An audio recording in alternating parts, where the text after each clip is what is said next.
Hi guys, welcome to my channels.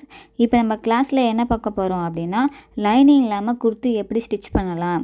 Neck வந்து lining இல்லாமல் stitch பண்ணும்போது லூஸாக இருக்கும். ஸோ அது வந்து நீட்டாக பர்ஃபெக்டாக எப்படி ஸ்டிச் பண்ணலாம் அப்படிங்கிறத நம்ம பார்க்க போகிறோம்.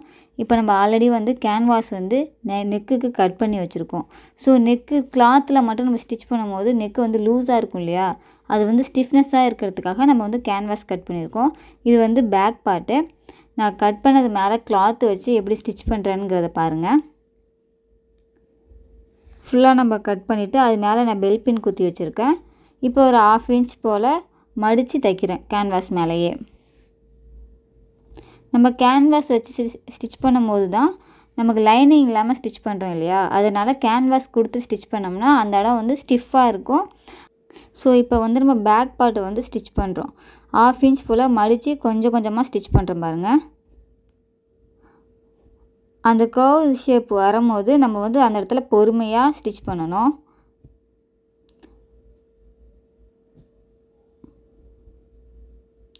ஸ்டிச் பண்ணும்போது ஸ்ட்ரைட்டாக வர இடத்துல வந்து நமக்கு கிளாத் வந்து ஸ்ட்ரைட்டாக வந்துடும். கர்வ் வர இடத்துல வந்து லைட்டாக மடித்து அடிக்கிற மாதிரி இருக்கும். ஸோ அந்தமாரி நமக்கு அந்த கிளாத்துக்கு இதுக்கு ஏற்ற மாதிரி நம்ம ஸ்டிச் பண்ணிடணும். நமக்கு வந்து ஷேப் கரெக்டாக வரணும். ஸோ அதனால் அந்த இடத்துல மட்டும் மடித்து லைட்டாக ஸ்டிச் பண்ணுறோம்.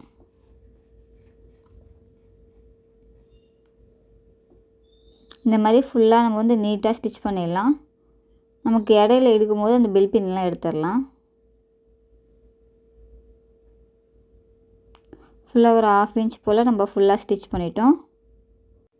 இப்போ பெல் பின்லாம் நம்ம ஃபுல்லாக ரிமூவ் பண்ணிவிட்டு நம்ம ஆல்ரெடி மெயின் பீஸ் கட் பண்ணி வச்சுருந்தோம் இல்லையா, அது மேலே இந்த இதை கிளாத்தை வச்சு நம்ம ஸ்டிச் பண்ணுறோம். சென்டரில் மஸ்ட்டு நம்ம ஸ்டிச் பண்ணுறோம். ஏன்னா சென்டரில் நம்ம நாட்சஸ் போட்டிருப்போம் இல்லையா, அந்த 2 நாட்சஸையும் ஈவனாக வச்சுட்டு நம்ம ஸ்ட்ரைட்டாக ஒரு ஸ்டிச் பண்ணுறோம். ஏன்னா அந்த கிளாத்து மூவ் ஆகாமல் இருக்கிறதுக்காக சென்டரில் ஸ்டிச் பண்ணி தான் பண்ணணும். இப்போ நம்ம கேன்வாஸ் மேலே ஒரு 1/4 இன்ச் போல் நம்ம கேப் விட்ருப்போம். அது மேலேயே ஃபுல்லாக லைன் கொடுத்து நம்ம ஸ்டிச் பண்ணுறோம். இந்த இடத்துல மட்டும் நம்ம டபுள் ஸ்டிச் கொடுக்கணும். நான் சிங்கிள் ஸ்டிச்சு தான் காமிச்சிருப்பேன். அதனால் நம்ம வந்து நெக்கை திருப்புற இடத்துல எப்பொழுதுமே டபுள் ஸ்டிச் தான் கொடுக்கணும். நம்ம வந்து நீட்டாகவும் ஸ்டிச் பண்ணி முடிக்கணும். அதே சமயம் இந்த இடத்துல வந்து நான் டபுள் ஸ்டிச்சும் கொடுத்து முடிக்கணும். இப்போ வந்து நம்ம ஸ்டிச் பண்ணி முடிக்க போகிறோம். ஓரளவு ஸ்ட்ரைட்டாக ஒரு லைன் போட்டோம்னா ஸ்டிச் பண்ணி முடிச்சிட்டோம். ஸோ இது ஸ்டிச் பண்ணி முடிக்கும் போது எப்போதுமே பேக் ஸ்டிச் கொடுத்து முடிக்கணும். இது முடிச்சுட்டு நம்ம கிளாத்தை எடுத்ததுக்கப்புறமேட்டு இந்த எக்ஸஸாக இருக்கிற கிளாத்து எல்லாத்தையுமே வந்து நம்ம கட் பண்ணி எடுத்துடுறோம்.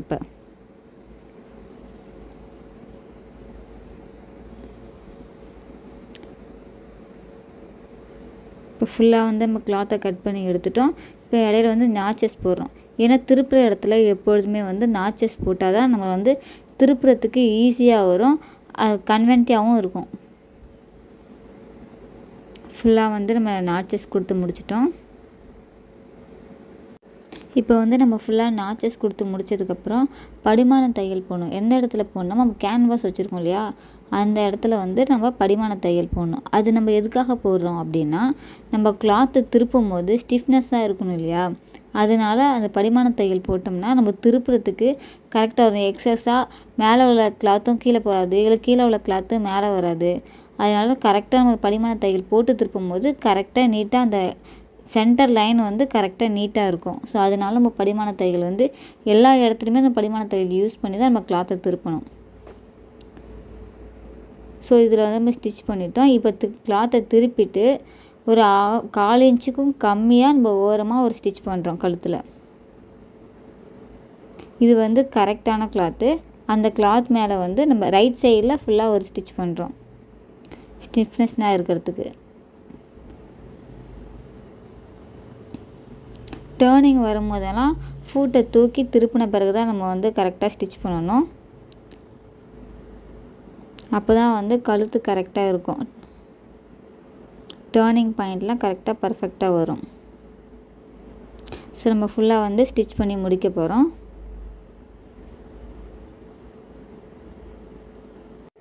நெக்ஸ்ட்டு இப்போ வந்து நம்ம ஃப்ரண்ட் நெக் வந்து ஸ்டிச் பண்ண போகிறோம். ஃப்ரண்ட் நெக்லேயும் நம்ம கேன்வாஸ் கட் பண்ணி வச்சுருக்கோம். அது நம்ம எக்ஸஸ் கிளாத் எல்லாத்தையுமே கட் பண்ணிவிட்டு நம்ம பேக் நெக்குக்கு எப்படி ஸ்டிச் பண்ணமோ அதே போல் தான் ஃப்ரண்ட் நெக்கும். 1/2 இன்ச் கிளாத் எடுத்து அதில் மடித்து தைக்கிறோம். இது வந்து யூ ஷேப்பாக இல்லாமல் கர்வ் ஷேப்பாக ஷார்ப்பாக வந்திருக்கிறதால நம்ம வந்து அந்த ஷார்ப்னஸ்லாம் கரெக்டாக வச்சு ஸ்டிச் பண்ணணும். இந்த இடத்துல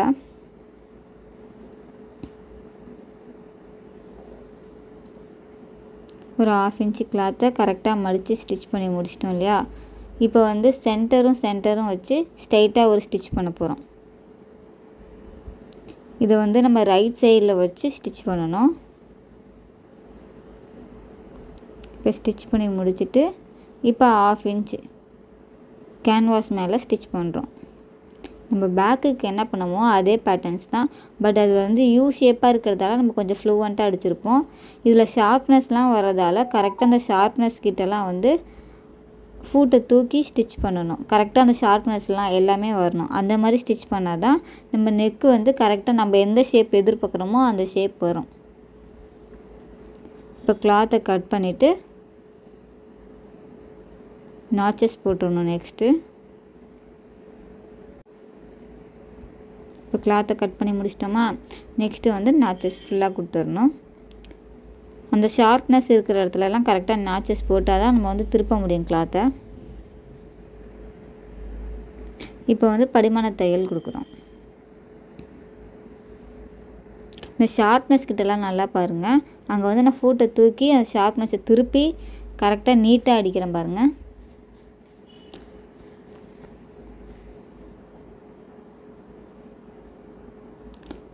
ஃபுல்லாக நம்ம அந்த ஷார்ப்னஸ் வரக்குள்ளலாம் ஃபூட்டை தூக்கி ஸ்ட்ரைட் லைன் கொண்டு வந்த பிறகு தான் நம்ம ஸ்டிச் பண்ணணும்.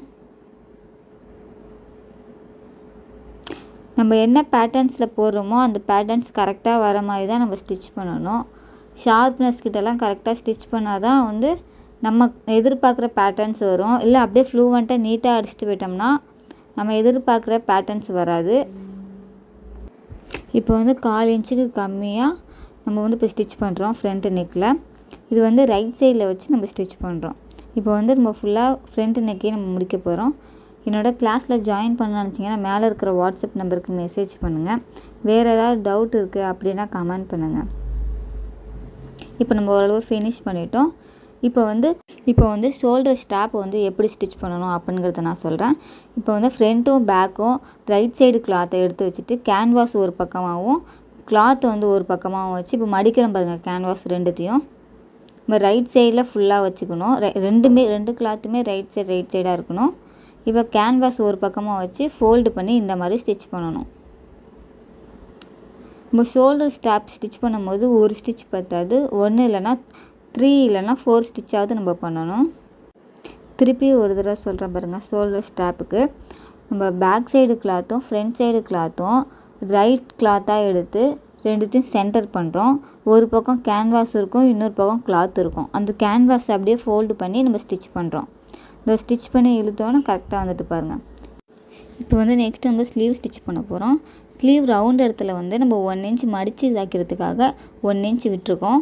ஸோ அதை வந்து இப்போ நம்ம ஸ்டிச் பண்ணுறோம். நான் எப்படி ஃபோல்டு பண்ணி ஸ்டிச் பண்ணுறேங்கிறத பாருங்கள். நம்ம ஃபுல்லாக இப்போ ஃபினிஷ் பண்ணிட்டோம். இப்போ இந்த ஸ்லீவை வந்து குர்த்தி கூட அட்டாச் பண்ணலாம். இப்போ ரைட் சைடு ராங் சைடுன்னு மார்க் பண்ணி வச்சுருப்போம். அதுபடி நம்ம ரைட் சைடும் ராங் சைடும் வச்சு ஆல்ரெடி நம்ம சென்டரில் வந்து நாச்சஸ் போட்டிருப்போம். ஸோ அந்த சென்டரும் நாச்சஸும் கரெக்டாக வச்சு ஃபஸ்ட்டு நம்ம வந்து ரைட் சைடில் ஒரு ஸ்டிச் பண்ணுறோம். கிளாத்து ரொம்ப இழுத்துடக்கூடாது. ஃப்ளூவண்ட்டாக போனால் தான் கரெக்டாக வரும். இல்லை கீழே உள்ள கிளாத்தோ இல்லை மேலே இருக்கிற கிளாத்தோ இழுத்தா முன்னுக்கு பின்னாக வரும். கரெக்டாக ஈவனாக வரணும் ரெண்டு கிளாத்துமே. இப்போ பாருங்கள் கிளாத்து ரெண்டுமே ஈவனாக இருக்குது பாருங்கள். இது போல் ஸ்டிச் பண்ணிட்டோம். இப்போ அதுக்கு ஆப்போசிட் சைடு கிளாத்தை அதே போல் ஸ்டிச் பண்ணுறோம். கிளாத்தை எப்பொழுதுமே இழுத்து ஸ்டிச் பண்ணோம்னா எக்ஸஸாக கிளாத் வந்துடும். அதுக்கப்புறம் போடும்போது டைட்டாக இருக்கும், இல்லைனா ரொம்ப லூஸ் ஆகிடும். அந்த மாதிரி ஃபால்ட்டெல்லாம் வந்துடும். அதில் நம்ம கரெக்டாக மார்க் பண்ணதுக்கு ஏற்ற மாதிரி ஸ்டிச் பண்ணோம்னா கரெக்டாக வந்துடும் கிளாத்து. இப்போ 2 ஸ்டிச் கொடுத்துட்டோம் இல்லையா தனித்தனியாக. இப்போ சேர்த்து ஒரு ஸ்டிச் கொடுக்குறோம். எக்ஸஸ் த்ரெட் எல்லாத்தையும் கட் பண்ணிவிட்டு இப்போ சேர்த்து ஒரு ஸ்டிச் கொடுத்துட்டோம் நம்ம. இப்போ ஈவனாக வந்துட்டு இல்லையா? இப்போ கட் பண்ணிவிட்டு இப்போ பாருங்கள் கரெக்டாக வந்திருக்கா ஸ்லீவு. இப்போ சைடு அட்டாச் நம்ம ஆல்ரெடி வந்து 1.5 இன்ச்சஸ் விட்டுருப்போம். அதை வந்து கரெக்டாக மார்க் பண்ணிவிட்டு ஸ்ட்ரெயிட்டாக ஒரு ஸ்டிச் போட்டுடுறோம்.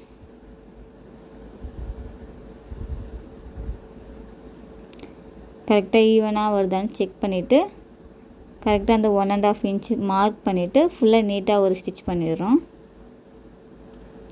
கிளாத்து நழுவும் இல்லையா? அதனால் அடிக்கடி பார்த்து நம்ம ஸ்டிச் பண்ணணும். ஏன்னா நம்ம லைனிங் இல்லாமல் இது ஸ்டிச் பண்ணுறோம். கிளாத் வந்து நழுவுங்கிறதால நம்ம அடிக்கடி பார்த்து ஸ்டிச் பண்ணணும்.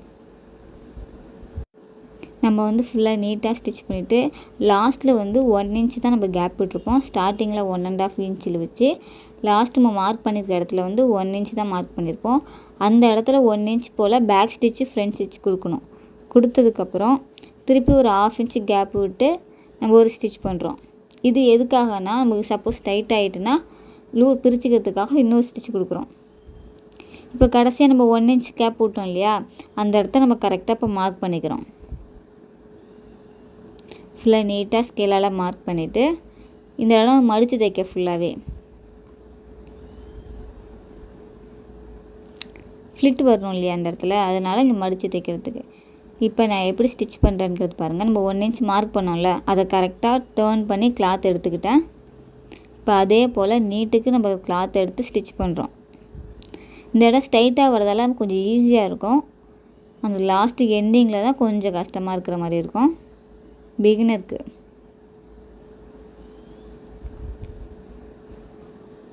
ஃபுல்லாக நீட்டாக ஸ்டிச் பண்ணிவிட்டு இப்போ இந்த இடத்துல பாருங்கள் லாஸ்ட்டில் நம்ம பேக் ஸ்டிச் கொடுத்துருப்போம் இல்லையா? அதுக்கு மேலே நம்ம வந்து ஒரு 1/2 இன்ச் போல் ஸ்டிச் பண்ணிவிட்டு ஆப்போசிட்லேயும் இதேமாரி மடித்து வச்சுக்கணும். அந்த இடத்துலையும் ஒரு ஸ்டிச் பண்ணி இப்போ திருப்புறம் பாருங்கள் கிளாத்தை எப்படி. அந்த இடத்துல 1/2 இன்ச்சுக்கு மேலே போய் ஒரு எல் ஸ்டிச் கொடுத்துட்டோம்னா நமக்கு ஈஸி ஆகிடும். இப்போ இந்த இடம் ஈஸி ஆகிடும். நம்ம 1 இன்ச்சுக்கு கோடு போட்டு வச்சுருப்போம். அது மேலேயே நம்ம டேர்ன் பண்ணி ஸ்டிச் பண்ணிடலாம். சரி, இதே போலவே நம்ம ஆப்போசிட்லேயே ஸ்டிச் பண்ணிடலாம். இப்போ நம்ம 2 பக்கமும் ஸ்டிச் பண்ணி முடிச்சாச்சு. கீழே பார்டர் ஸ்டிச் பண்ணோம்ல, அதுலேயும் நம்ம 1 இன்ச் வந்து ஸ்டிச்சஸ்க்காக கொடுத்துருக்கோம். ஸோ அதையும் நம்ம டேர்ன் பண்ணி இப்போ ஸ்டிச் பண்ணிடுறோம். ஸ்ட்ரைட்டாக வச்சு ஸ்டிச் பண்ணிட்டோம்.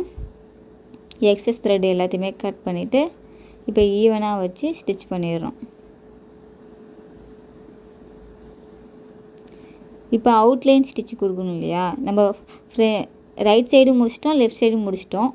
இப்போ ஃபுல்லாகவே அவுட்டு ஸ்டிச் கொடுக்கணுங்கிறதால 1/2 இன்ச்சுக்கு கம்மியாக ஸ்டிச் கொடுக்குறோம் ஓரத்தில். இப்போ ஃபுல்லாகவே நம்ம ஓரளவு ஸ்டிச் பண்ணிவிட்டு வரக்குள்ளே அந்த கிளாத்து ஃபுல்லாகவே நமக்கு கவர் ஆகிடும். இந்த இடத்துல வி ஷேப்பும் வரும், கரெக்டாக ஈவனாக வரும்.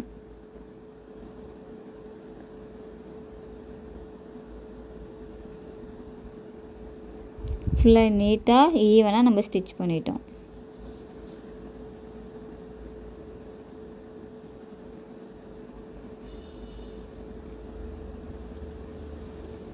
இந்த வி ஷேப் வரக்குள்ளே மட்டும் நம்ம பார்த்து பொறுமையாக அடிக்கணும். அந்த இடத்துல ஸ்பீடாக போனோம்னா கிளாத்தை தாண்டி போயிடும். இந்த மாதிரி பொறுமையாக அடிச்சுட்டு கிளாத்தை டேர்ன் பண்ணிவிட்டு அதுக்கப்புறம் ஸ்டிச் பண்ணணும். ஸோ இப்போ நான் குர்த்தி ஸ்டிச் பண்ண சொல்லி கொடுத்தது உங்களுக்கு புரியும் நான் நினைக்கிறேன். இதே போல் நம்ம வேறு ஸ்டிச்சிங் கிளாஸில் பார்க்கலாம். ஸோ இதை முடிச்சுட்டு ஃபிட்டிங்ஸ்லாம் கரெக்டாக இருக்கா அப்படின்ட்டு எனக்கு ஃபோட்டோ சென்ட் பண்ணுங்கள். Thank you for வாட்சிங்ஸ். இதே போல் நெக்ஸ்ட் வீடியோ கிளாஸில் நம்ம பார்க்கலாம்.